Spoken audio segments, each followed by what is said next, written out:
बहुत समय पहले हिमालय की दिव्य चोटियों पर पवित्र कैलाश पर्वत में भगवान शिव गहन समाधि में लीन थे। उनके चारों ओर शांति थी, बर्फ की चादर थी और ब्रह्मांड मानो उनके ध्यान के साथ स्थिर हो गया था। लेकिन शिव के हृदय में एक गहरा दर्द छिपा था, माता सती के वियोग का दर्द। सती के जाने के बाद शिव ने संसार से दूरी बना ली थी। देवता चिंतित थे क्योंकि शिव के बिना सृष्टि का संतुलन डगमगाने लगा था।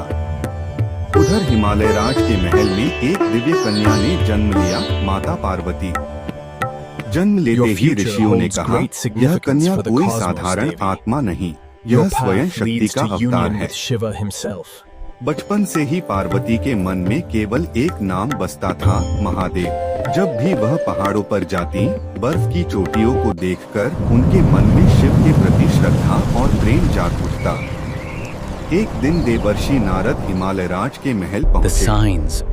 उन्होंने पार्वती से कहा, पुत्री, तुम्हारा भाग्य स्वयं महादेव से जुड़ा है, लेकिन उन्हें पाने के लिए तुम्हें कठोर तपस्या करनी होगी। यह सुनकर पार्वती ने निश्चय किया। उन्होंने राजसी वस्त्र त्याग दिए, जंगल का मार्ग चुना और तपस्या में लीन हो गई। दिन बीते, नमः शिवाय और नमः शक्रताय च, नमः ते सदैकर सपरूपिणे सदा शांतम शिवम अद्वैतम तत्वरयं तुरीयं नमस्तुते। कभी वर्षा, लेकिन पार्वती का संकल्प नहीं डगमगाया। देवता भी उनकी तपस्या देखकर चकित थे। अंततः शिव ने उनकी परीक्षा लेने का निश्चय किया। शिव एक साधु का रूप धारण करके पार्वती के सामने पहुँचे और बोले, देवी, तुम किसके लिए इतनी कठोर तपस्या कर रही हो? पार्वती ने शांत स्वर में कहा, मैं महादेव को पति रूप में पाने के लिए तप कर रही हूँ। साधु मुस्कुराए और बोले, वह तो भस्म लगाते हैं, गले में सर्प पहनते हैं, श्मशान में रहते हैं। नमः शिव शक्रते नमः। को पति क्यों बनाना चाहती हो? यह सुनकर पार्वती की आंखों में तेज आ गया। उन्होंने कहा, महादेव केवल योगी नहीं, स्वयं सत्य हैं, स्वयं ब्रह्मा हैं। उनके समान कोई नहीं। पार्वती के अटूट प्रेम और विश्वास को देखकर शिव अपने वास्तविक स्वरूप में प्रकट हुए। चारों दिशाओं में दिव्य प्रकाश फैल गया। आने डमरू की ध्वनि गूंज उठी। तुदेह दुख देवताओं ने पुष्प वर्षा की।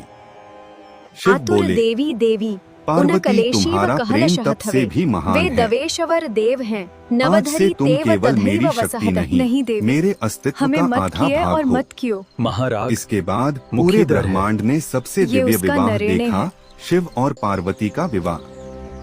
देवता, ऋषि, गंधर्व, अप्सराएं सभी इस पावन मिलन के साक्षी बने। कैलाश पर्वत पर प्रेम, शक्ति और भक्ति का नया अध्याय शुरू हुआ। यही प्रेम आगे चलकर संसार को भगवान गणेश और भगवान कार्तिकेय जैसे दिव्य रूपों का आशीर्वाद देता है। यह कहानी केवल प्रेम की नहीं, यह धैर्य, विश्वास, तपस्या और सच्चे समर्पण की कहानी है। अगर आप चाहें, यह है माता पार्वती की एक भावनात्मक और लंबी कहानी, जिसे आप YouTube long video, story telling या सिनेमैटिक नरेशन के लिए इस्तेमाल कर सकते हैं।